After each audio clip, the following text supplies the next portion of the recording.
No coração da era da tribulação, quando o mundo se debate em sombras e tumultos, emerge um par de figuras misteriosas. As duas testemunhas. Seu destino é profético, e sua missão é divina. No Apocalipse, capítulo 11, versículos de 3 a 12, encontramos o relato impressionante de sua jornada. Imagine isso, elas recebem a autoridade divina para proclamar a verdade durante 1260 dias, um período que se estende a 42 meses ou 1 ano e meio. Vestidas em sacos ásperos, essas testemunhas são mais do que meros mensageiros, são as oliveiras e candelabros diante do Senhor da terra. Elas possuem um dom notável, o fogo que emana de suas palavras devora todos aqueles que tentam prejudicá-las. E assim, a cidade de Jerusalém será palco do seu profético ministério. Estas testemunhas não apenas profetizam, mas também pregam e demonstram o poder do arrependimento, simbolizado por seus trajes humildes de saco. Mesmo em face do antagonismo global, elas permanecem inabaláveis. O poder que possuem é tão extraordinário que podem testemunhar durante 1260 dias, desafiando seus inimigos com o fogo da verdade. Prepare-se para uma jornada fascinante enquanto exploramos o papel transcendental destas duas testemunhas no desenrolar da história divina. Deus envolve as duas testemunhas com uma proteção especial, semelhante à concedida a Elias. Na gramática grega antiga, todos os substantivos usados para se referir a essas testemunhas são do sexo masculino, e assim elas se revelam como dois homens designados por Deus para uma missão divina. Em Apocalipse, capítulo 11, versículo 6, encontramos o registro de seus incríveis poderes sobrenaturais que acompanham a mensagem que proclamam. Essas duas testemunhas têm a capacidade de fechar os céus, de modo que a chuva não cairá durante os dias de sua profecia, um julgamento e um chamado à salvação. Além disso, elas têm domínio sobre as águas dos mares e rios, transformando-os em sangue e desencadeando pragas sobre a terra sempre que assim desejarem. São portadoras de milagres e dotadas de uma autoridade que nenhum ser humano pode contestar. Entretanto, quando seu testemunho estiver completo, um evento trágico se desenrola em Apocalipse, capítulo 11, versículos de 7 a 10. Somos apresentados a um confronto inevitável, a besta emerge do abismo, travando uma guerra com as testemunhas divinas. A besta prevalece e mata as testemunhas, cujos corpos são deixados nas ruas de Jerusalém, uma cidade simbolicamente chamada de Sodoma e Egito. O mundo observa horrorizado, mas também com uma estranha celebração, enquanto os cadáveres das testemunhas são expostos por 3 dias e meio, recusando-se a permitir que sejam sepultados. Aqueles que habitam na terra se alegram com a suposta derrota dos profetas que os atormentaram e perturbaram. A terra triunfa, mas a história está longe de terminar. O impacto desses eventos transcende fronteiras, idiomas e culturas, ecoando em todas as pessoas, tribos e nações. Isso nos lembra de forma indireta do poder avassalador da mídia de massa em nosso tempo atual. Imagine uma transmissão mundial ao vivo, acessível em todos os canais e pela internet, onde o cenário descrito aqui se desenrola diante dos olhos do mundo. Nesse contexto, o tratamento humilhante dado às duas testemunhas, ao expor seus cadáveres à vista de todos, torna-se a pior humilhação que alguém poderia sofrer nas mãos de seus inimigos. Isso nos faz refletir sobre como a exposição pública e a disseminação instantânea de informações moldam nossa sociedade contemporânea, onde o escrutínio público pode ser tanto uma bênção quanto uma maldição. A pregação incansável dessas duas testemunhas e seu chamado ao arrependimento foram um tormento para muitos, pois confrontavam aqueles que preferiam abraçar as mentiras em vez de enfrentar a verdade. A resistência à verdade é um tema universal que ecoa ao longo da história, e o impacto das palavras das testemunhas ecoa até os dias de hoje, onde muitos ainda escolhem a ilusão em vez da realidade. Durante um pouco mais de 3 dias, os corpos das testemunhas jazem nas ruas, enquanto a consciência da massa transnacional é atormentada pelas imagens que testemunhou. Celebra-se a aparente vitória sobre elas, e comemora-se sua remoção do cenário.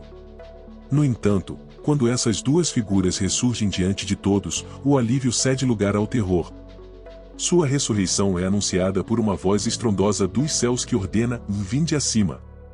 O renascimento das testemunhas é narrado em Apocalipse, capítulo 11, versículos 11 e 12.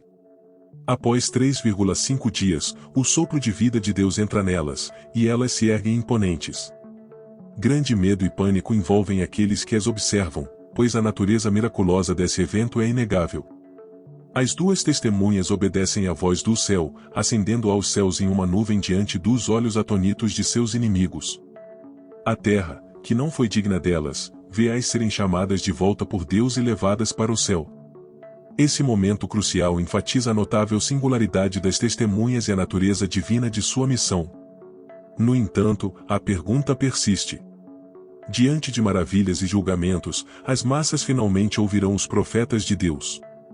Um grande terremoto sacode a terra, um evento que frequentemente simboliza julgamento divino e inspira muitos a louvar a Deus. Mas resta saber se esse despertar levará a um arrependimento genuíno e, em última instância, à salvação. À medida que as pessoas abandonam a cidade, um terremoto poderoso já terá arrasado 1/10 de seus edifícios, tirando a vida de 7.000 de seus habitantes. É impossível não notar as notáveis semelhanças entre as mortes das duas testemunhas e a crucificação de Jesus. As coincidências são tão marcantes que inevitavelmente nos fazem pensar na ressurreição e ascensão de Jesus Cristo, eventos que também ocorreram em Jerusalém. No entanto, há diferenças notáveis. No caso das testemunhas, o terremoto coincide com sua morte, e o público em geral testemunha não apenas sua ressurreição após 3,5 dias, mas também sua ascensão, que resulta em temor e glória a Deus. Essa distinção destaca a singularidade do evento das testemunhas, que, embora ecoando o contexto de Jerusalém, traz um significado próprio. A questão da identidade das duas testemunhas é um ponto de discussão que inspira várias teorias. Existem 3 principais teorias sobre quem elas poderiam ser, conforme revelado na profecia. Uma teoria amplamente discutida é a de que Moisés e Elias poderiam ser as duas testemunhas, uma conjectura que se baseia em evidências sólidas. João faz referências específicas aos milagres que as testemunhas executarão, o que leva muitos a acreditar que Moisés e Elias são os prováveis candidatos. Moisés, um dos maiores líderes da história do povo de Deus, testemunhou mais milagres do que Abraão, Isaque e Jacó juntos. Com uma série de milagres acontecendo de forma sequencial, ele invocou a intervenção divina em nome do seu povo. Esses milagres incluem a conversão de água em sangue, como descrito em Êxodo, capítulo 7, versículos 20 e 21.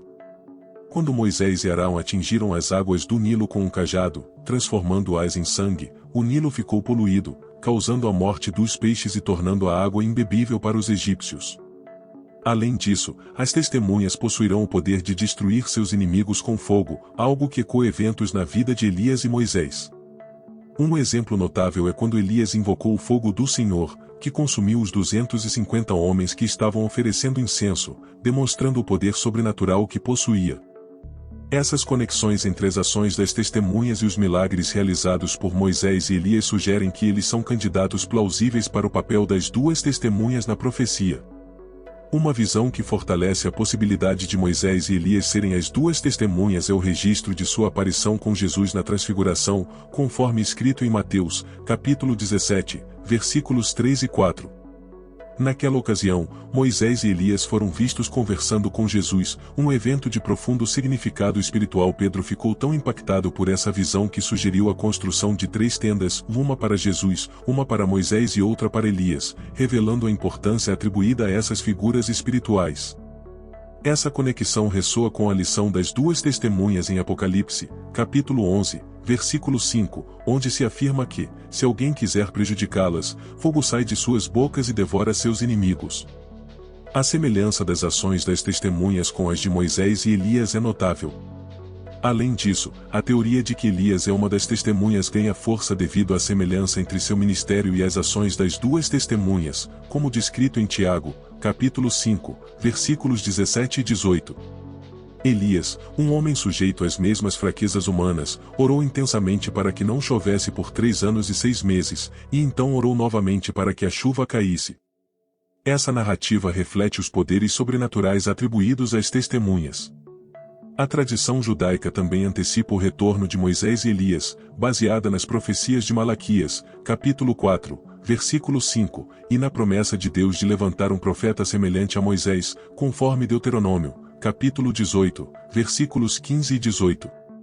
Para alguns judeus, o retorno de Moisés é considerado necessário para cumprir essa profecia. Essas conexões e referências proféticas acrescentam complexidade à discussão sobre a identidade das testemunhas, revelando uma rica tapeçaria de tradições que envolvem essas figuras espirituais. A segunda teoria que tem ganhado notoriedade aponta para a possibilidade de Enoque e Elias serem as duas testemunhas. Enoque e Elias são frequentemente considerados como candidatos principais devido aos eventos extraordinários que cercaram suas mortes. Segundo a tradição, Deus os levou diretamente para o céu, sem passarem pelo comum ato de morrer. A história de Enoque é registrada em Gênesis, que relata que Enoque viveu 365 anos, e ao final de sua vida, ele simplesmente andou com Deus, e ele desapareceu, porque Deus o levou. Isso é interpretado como Enoque sendo elevado ao céu sem passar pela morte, de maneira semelhante a Elias, descrito em 2 Reis como sendo levado ao céu em uma carruagem de fogo, com cavalos de fogo, subindo em um redemoinho. Os defensores dessa teoria também recorrem à passagem em Hebreus capítulo 9, versículo 27 não é um argumento decisivo nesse caso. Além disso, tanto Enoque quanto Elias eram profetas que proclamaram o julgamento de Deus em seus respectivos ministérios, conforme evidenciado pelas Escrituras. A terceira perspectiva que merece consideração é a de que, devido à ausência de detalhes específicos sobre as duas testemunhas em Apocalipse 11, qualquer pessoa, independentemente de sua fama ou notoriedade, pode ser considerada como candidata a ocupar esses papéis. A Escritura não fornece uma lista de nomes para as testemunhas, e nenhum indivíduo famoso é mencionado em relação à sua aparição. Assim, é plenamente possível que Deus escolha 2 crentes comuns e os capacite para realizar os mesmos sinais e maravilhas que Moisés e Elias realizaram. Apocalipse 11 não impõe a necessidade de identificar indivíduos famosos como as duas testemunhas, e em vez disso, podemos encontrar um intrigante modelo em Zacarias 4 que pode ser relacionado às testemunhas mencionadas em Apocalipse. Nessa visão, Zacarias viu um candelabro feito inteiramente de ouro maciço, com uma tigela de azeite sobre ele e oliveiras de ambos os lados. O azeite flui das oliveiras para a tigela, mantendo o equilíbrio necessário para manter a luz acesa. Essa visão transmitiu a mensagem de que o trabalho de reconstrução do templo não seria realizado por força humana, mas pelo Espírito de Deus. Assim, esse modelo sugere que o poder de Deus flui através de 2 pessoas designadas para a tarefa, sem especificar suas identidades. Quem são as 2 testemunhas do Apocalipse permanece um mistério não resolvido. Todas as 3 interpretações, incluindo a possibilidade de indivíduos desconhecidos, são válidas e plausíveis para os cristãos. Portanto, os cristãos não devem ser dogmáticos na identificação das 2 testemunhas, uma vez que não conhecemos suas identidades. O que importa é o trabalho que realizam e as lições que podemos extrair de suas ações. O que é crucial lembrar é que, independentemente de quem sejam as 2 testemunhas, seu papel é proclamar a mensagem de Deus, realizar sinais e maravilhas e desempenhar um papel importante nos eventos que cercam o fim dos tempos. A identidade deles pode permanecer um mistério, mas o trabalho que realizam e as lições que podemos aprender com suas ações são o que realmente importa.